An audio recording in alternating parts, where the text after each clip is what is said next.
અમારા જુનાગઢ ઉપલા દાતરની જગ્યા છે. જગ્યામાં મારા મહાપર્વતમાં જ ઉરસનો ત્રીજો દિવસ છે.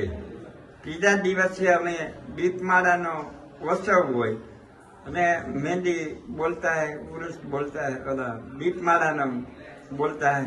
ને દીપમાળા છે એ અમારી આ 1000 વર્ષની અખંડ જોઈતું છે. એમાંથી જોઈતુંમાંથી આખી જગ્યામાં દીવા પ્રગટ છે. પછી અમારા સેવકો ભાઈઓ બધા ખૂબ ભેગા થયા હોય એ બધા આખી જગ્યાની અંદર દીવા પ્રગટાવશે અને આખી જગ્યા એવી ઝળહળતી થાય એવું જ અમારા બધા સેવકો આવ્યા છે.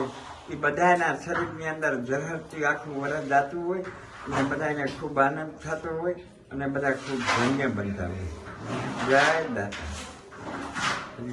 અમારી જગ્યામાં આ દીપમાળા જે કાંઈ પ્રગટે છે એ આખી જગ્યામાં ઝળહળતી થાય છે. એ આ બધા ભાઈઓના જીવનમાં એવું ઝળહળતું થાય એવું આપણા ભારત અખંડ છે તો ભારત દેશમાં બધાને ઝળહળતું જીવન રહીએ અને બધા ભાઈચારો રહીએ એવી અમે આજને દાતાર બાપુની દુઆથી બધાને ભાઈચારાની આજ્ઞા કરી છે.